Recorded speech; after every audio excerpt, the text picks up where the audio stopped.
It's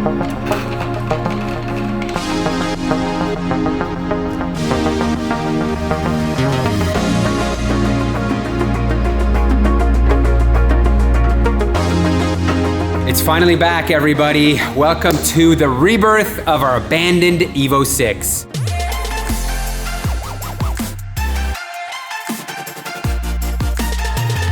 Believe it or not, but we bought this Evo 6 for $7,000 US back in 2019 before the market went crazy. It was cheap even then, but it was also a beat up car with, let's just say, questionable mods. We began the long and arduous process of rebuilding the entire car to our spec. The underside had surface rust, so we coated it with DEI's Boom Mat, which is a rubberized undercoating and looks so much better than it did before. All of the subframes and suspension needed redoing, so we refreshed everything to like new and upgraded the bushings and suspension, as well as all the brakes that got a full rebuild in black thanks to bulletproof powder coating.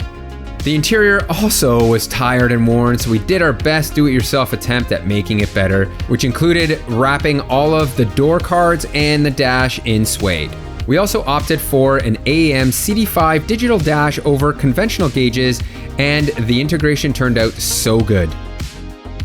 Our biggest undertaking on this build was rebuilding the engine. Truth be told, there was nothing wrong with the stock Evo 6 block, but it has weak rods that limit its power, so we decided to upgrade everything inside and build a stout motor that could handle 500 horsepower with ease. And after taking it for a break and drive, we knew this motor was going to be a ripper.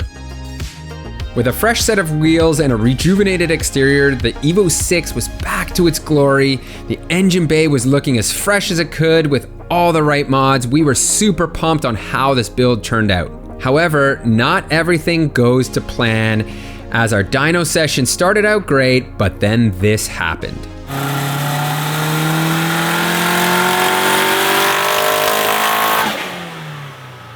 And boy, oh boy, what a failure that was on the dyno. You can see it took out the head gasket. You can see it blew it out there, chunks here. The block is scrap, the crank is scrap. There's a lot of scrap that unfortunately happened due to what essentially was too much knock. There was a knock and too much timing, and the engine blew up. Sasha wasn't super experienced with 4G63 engines, and we forgot to tell him it was a 10-to-1 motor. It was just a whole host of errors that came together, and unfortunately, that meant we have this now. But the upside is we get to do it again and build another motor, which we now have a fresh short block that was built by our buddy Adrian. We have a refreshed head, and we've got a whole host of other parts. So this is gonna get exciting as we put this car back together, make it whole, and make it a ripper. So to rewind 1 second here, this short block was built by Adrian out of Alberta, and you can see he is certainly very, very meticulous. I love the fact that he provided us with all of the clearances. He actually shot a bunch of video for us putting this engine together, and there's a lot of interesting stuff. I'm gonna provide you guys with a link in the top right-hand corner and in the description to go watch that video that we've put together. It's a short one, it's nice and quick. We're gonna skip that kind of stuff for this episode here because we wanna get this done. If you guys also recall, if you haven't followed this series previously, we built an engine. So there's a whole series on putting an engine like this together. So what we're gonna do now is we're gonna set up the camera, fire up the time lapse, and we're gonna build this thing out to a completed long block. Since our old motor had signs of bearing material in the oil, we didn't want to take any chances and replace the entire oil pump assembly, plus installed a balance shaft delete kit since Adrian balanced the entire rotating assembly on this motor. Tomei's oil pan baffle helps reduce oil slosh and in turn oil pressure at high Gs. It, along with a host of other upgrades from the previous motor, made it onto the new one. This time around though, we used a stock Mitsubishi Evo 9 head gasket on the recommendation from various engine builders. If you didn't know, hydraulic oil lifters need to be rebled before installing them, so a quick bath in some oil and some pumps will make sure that they don't have that annoying clackety-clack sound on startup. Our refreshed cylinder head included all of GSC's cylinder head goodies, including their Stage 1 billet cams. These bad boys are supposed to make a bunch of power without losing any low end or mid range. And while I make the timing install look pretty easy, it's anything but, as the cams don't want to sit at TDC, so it requires some finagling to make everything line up and work. The upside of deleting the balance shafts is you're timing just the cams and the crank. It also took us a lot longer to assemble this motor than we expected, since it's not like we're experts putting together a 4G63, and our organizational skills may need a little bit of improvement, but after we managed to find all the parts and put it all together, we had an engine again. There it is, a almost fully dressed long block here. And I do want to apologize, I totally skipped over a lot of the amazing internals that were put into this engine. So I just want to recap that these are JE 85.5 millimeter pistons. The bore, this engine has been bored out to 85.5 millimeters. Those are 9-to-1 compression this time around. We have a K1 billet crank, an 88 millimeter crankshaft. That thing is beautiful, gorgeous. It is going to hold all the power. And then we do have K1 rods, ACL race series rod bearings, and King XB race series main bearings. So that should cover off all the short block portion of what's there. Well, progress is happening, and we now have the engine off the engine stand and onto our table. What do we call this? Hydraulic table, Peter, I guess is what it's called? Engine install table. It is the engine install right? table, which means we're getting closer. And as you can see, we've got our flywheel bolted on, and it's now time to install our spec Stage 2 clutch. This is the clutch that was on the engine originally, and you can see it's got a different friction material front and back.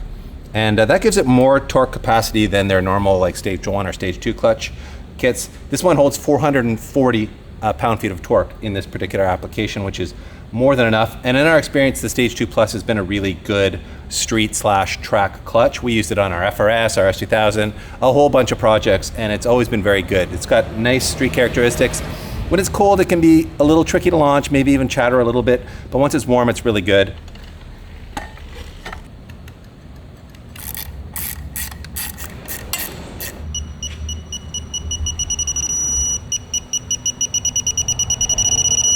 Another notable upgrade that we're going to be making is we are replacing our injectors, which these are Deutschwerks injectors, and going to a set of ID 1050Xs. And just from the previous few builds that we've done, IDs are always recommended by our tuners. So now we're being proactive and putting these in. They're certainly much better to get for the engine to idle much better, and just the scaling and knowing that you've got precision injectors that are matched well. Nothing against the Deutschwerks stuff. They certainly come at a certain price point, but if you want the best, ID is the way to go. We are reusing the AAM fuel rail here, making this look a lot more difficult than it should be. There we are. This will just now drop right in. This injector turned the wrong way, and now it's falling out. Back in it goes. See? This is the way the pros do it. Look at everybody. Professional work right here. Screwing up every little small step. There, now it's in. Let's get these brackets. Told ya. It's all good, all good. And now we are on to installing the gearbox here. The card always moves. Now I have it locked. Isn't it crazy that, all right, we're in. That's how it goes, but Yep. Yeah, that went on nice. it did. Oh. Okay, this will go through here. So the threaded end is on this end. Yeah. We're gonna be putting the transfer case on next, and here's a quick pro tip. You guys see this right here. There's an O-ring there. If you miss that O-ring, you put all this together, you're gonna have a pretty bad oil leak coming out of here, and it's all gonna have to come apart. So do not miss this O-ring when installing your transfer case. Another quick pro tip, this shaft actually has to go in, as you guys saw. We tried to put it in prior to putting the transfer case on. This now will slide in from the transmission side. If you're removing your transfer case and you forget to do like what we did, I remember a couple years ago when we were taking this all apart, we forgot to pull this shaft out. The transfer case will not come off until you remove this. So this does need to be removed. Let's see if this will just slide right in here. And there, that's it, DP, look at that. Sweet. It's in place. I was worried that was going to be tough to hammer in there. Woo! Oh, yeah.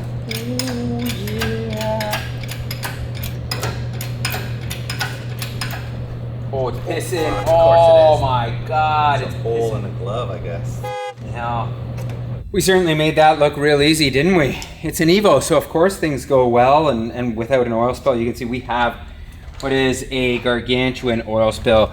Our rubber glove ripped, dumped all the fluid. It might not be a bad thing because we may have pulled that off when it was in the car and it may still have dumped it out. So one way or another, oil is on the ground. The last thing that needs to be done here is I'm going to put our entire harness onto this engine. That's probably a good thing to do before it goes into the engine bay.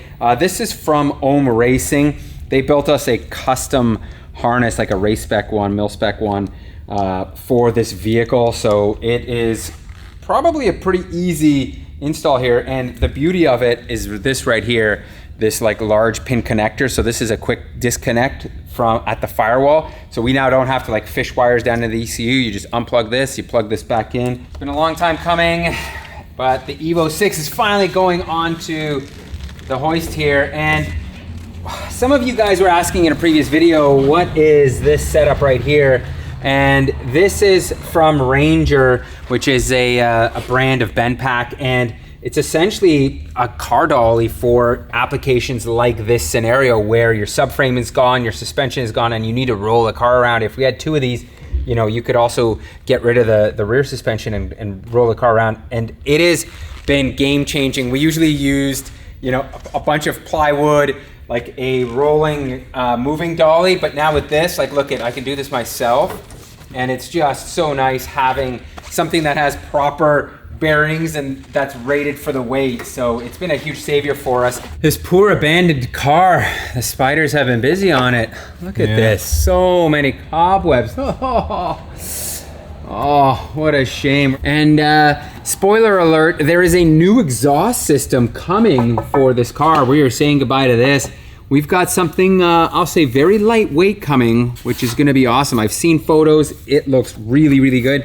You have to stay tuned for that one in the next episode. But the other thing we do need to do is drop the oil cooler. The oil cooler is right here, and once I get it out, I will explain to you why. And here is our Coil Rad oil cooler. And I just poured the last of the oil out of it here. You can see there isn't really much in terms of debris or metal shavings in this cooler. So odds are we may get away with running this, but anytime you have an engine failure like we did where there was some bearing wear, some crank wear, some metal particles that get into the oiling system, really your best bet is just to replace the oil cooler. And that is exactly what I'm gonna be doing with a fresh Coil Rad unit right here.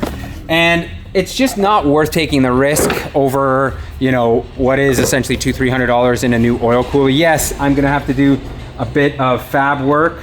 As you can see, I had welded these brackets on, so I'll have to recreate those. But the time and effort is certainly much better put into that than replacing yet another motor, because odds are sometimes if you have a spun bearing, what happens is people forget to replace this. They put a fresh motor in and all of the debris and material that is in here goes back into the oiling system, and guess what? You have yourself another wrecked motor. We are trying to avoid that as much as we can, so I'm gonna work on getting this ready. Our new oil cooler is in place from Coil Rad, and now it is time to fit this whole thing up into the chassis here.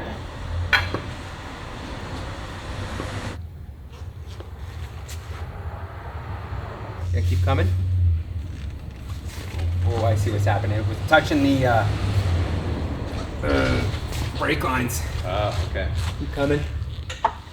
Shoot. Just lower that just by a hair.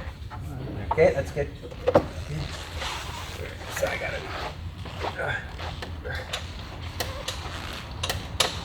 Oh man.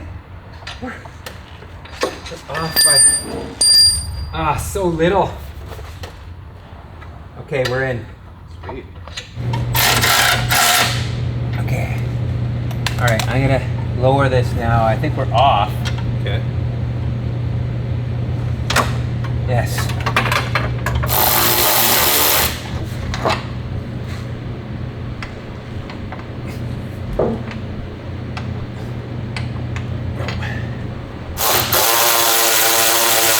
All right. We got one more here. Let it go.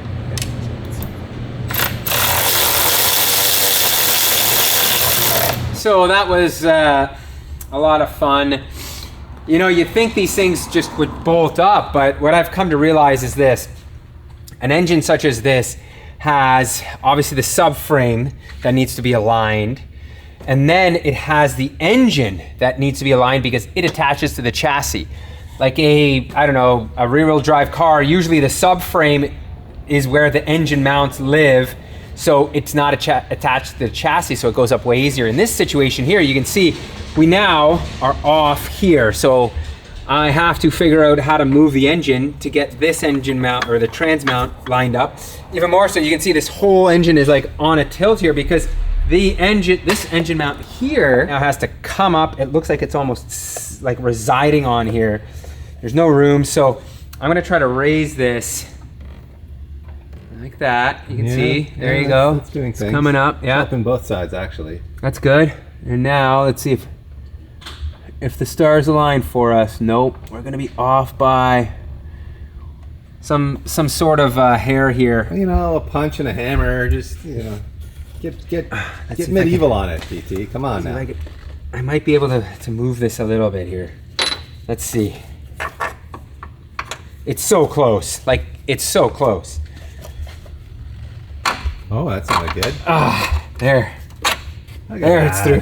All right, now that Pete mounted up the oil cooler, I washed out the oil cooler lines and very thoroughly made sure there was no debris in there. So we're able to reuse those. As you can see, they are hooked up now to the filter location, and that means now it's time for an oil filter. And for that, we're going with this OE Plus Pro Series filter, which we picked up from PartSource. We actually just signed up with a wholesale account there. So if you run a shop and you need access to wholesale parts, then you can sign up with PartSource and they will deliver it to your door, which is pretty awesome. And of course, if you're just a home mechanic, you can obviously go into a PartSource location, which are across Canada, or you can go to Canadian Tire as well, since PartSource is part of the Canadian Tire family. So there's like 1,700 Canadian tires across Canada.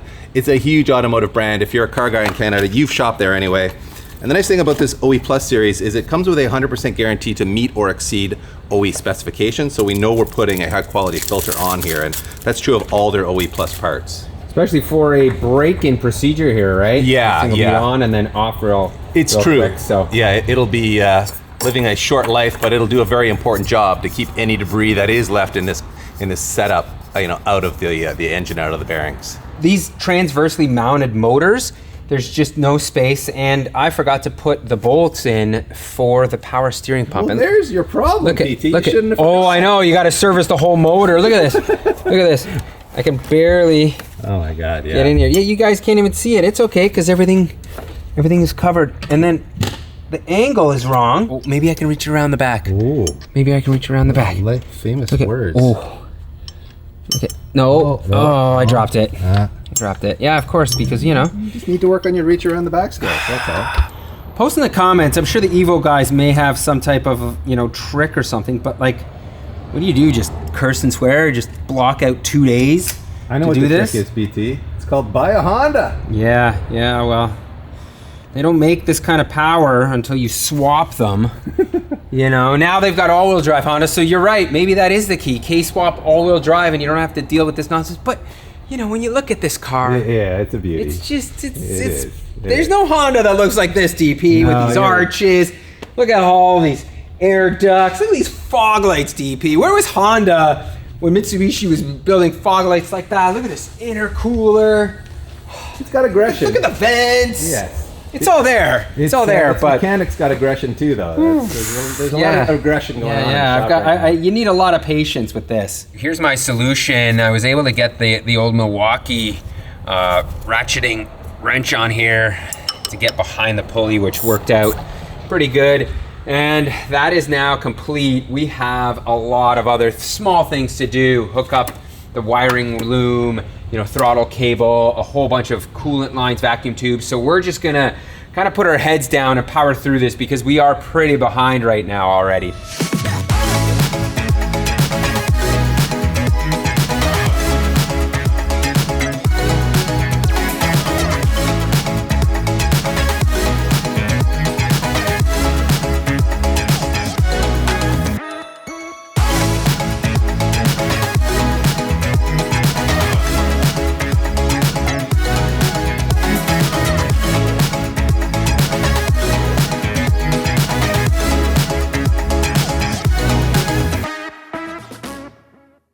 There it is. We have essentially completed, I think, all of the small little things that need to be done.